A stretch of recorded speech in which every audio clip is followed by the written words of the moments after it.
and welcome back to another episode of Colorado Politicking. I'm Pat Poblete, a legislative reporter for Colorado Politics, and this week we really are putting the Colorado in Colorado Politicking. We're taking a short virtual trip, at least, out to Mesa County, and we're going to start in Grand Junction and bring in Chief Legislative Correspondent Marianne Goodland.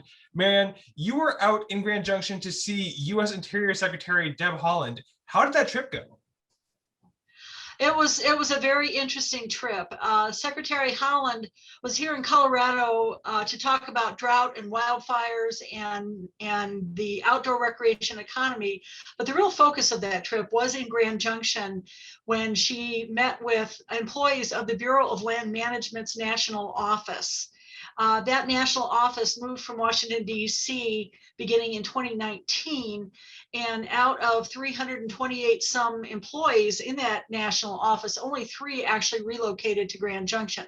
So they now have a problem with about 80 vacant positions, and the Biden administration does not seem to be wildly enthusiastic about keeping that office out there. And in fact, there was even an interview with Government Executive Magazine that said the employees in that national office in Grand Junction are looking for jobs back in Washington. So there's been claims by fans of the Trump administration, including Representative Lauren Boebert, that the move has been a screaming success. I'm not sure that that's what Secretary Holland heard from the Bureau of Land Management employees. She also did a tour of the fire dispatch center known as the Grand Junction Air Center for the BLM, which is getting a facelift thanks to the funding from last year's Great American Outdoors Act, which was sponsored by then Senator Cory Gardner. They're going to do some real cleanup and fix up of some of the facilities for the BLM at the Grand Junction Airport. Holland went down to Ridgeway after that to meet with an invitation-only group of county commissioners and other conservation and environmental folks to talk about the the Michael Bennett Core Act, which has passed the House, but it's stalled in the Senate, and it's Bennett's trying to drum up support for that, as is Senator John Hickenlooper. They were both working on that. The one thing that I found really interesting is that there was a young woman there, Beatrice Soto, from a wilderness group, who talked about the lack of access for people of color to our public lands. And she said the problem is not really that they don't have the access, it's just that they're working 2 and 3 jobs and they never have the opportunities to actually get into those public lands.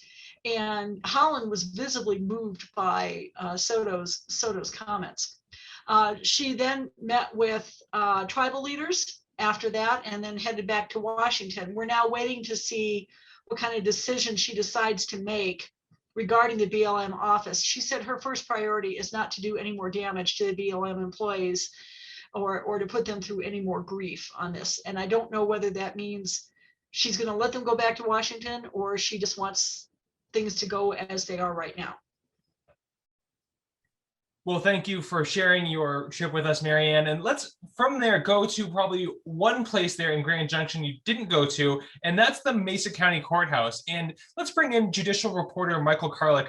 Michael, you had a really interesting story this week on Mesa County District Court Chief Judge Brian Flynn. Can you give us a little bit of insight into that story? Well, Pat, it's well established that arresting someone on criminal charges requires probable cause. And in Mesa County, a man is alleging that he was arrested unconstitutionally 7 times based on an expired protection order. Now, for context, a protection order is a no contact directive that can include other conditions like no alcohol or no possession of firearms. And in this man's case, Elson Foster, apparently Mesa County was not clearing expired protection orders from its system if people completed their sentences early. And in particular, he is pointing the finger at Chief Judge Flynn because in his words, Flynn was told several times that this was a problem, that these expired protection orders were not getting cleared for the police to see.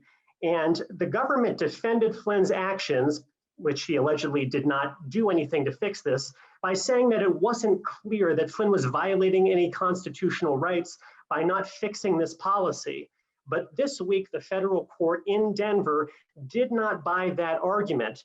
And in fact, in a very strongly worded critique of Flynn, Magistrate Judge Cato Cruz said that it should have been, quote, self-evident that Flynn's actions were unconstitutional. Cruz went on to say that it should have been clear to any reasonable official, particularly a chief judge, that maintaining a policy which results in arrests lacking probable cause based on expired protective orders violates those individuals' Fourth Amendment rights. Indeed, according to the allegations, Judge Flynn did in fact know this policy was treading on the rights of individuals and nevertheless stayed the course.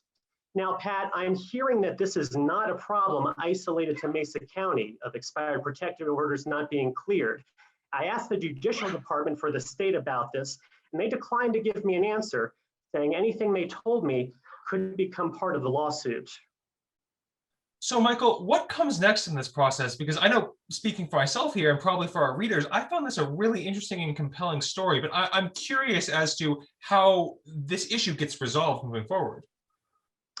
Well, this case is heading to trial right now, and the lawyers for Foster are really looking forward to figuring out the extent of this transgression. How many other people were caught up in being unconstitutionally arrested for these expired protection orders? Now, it would be interesting to see if Flynn stays on as chief judge. He has another lawsuit against him right now by the ACLU of Colorado, alleging that his policy kept someone illegally detained for 15 days without chance for bond. So it's really interesting to see what will happen to the judge. And it's interesting to see what the state does, if anything, to make sure this doesn't happen in the 22 judicial districts across Colorado. Well, thank you, Michael, for your continued excellent coverage of our judicial branch, and as well to Marianne for the trip out to Grand Junction and for spending some time with our Interior Secretary. For both of those excellent reporters, myself, Pat Poblete, thank you so much for taking the time to join us. We will see you on our next episode.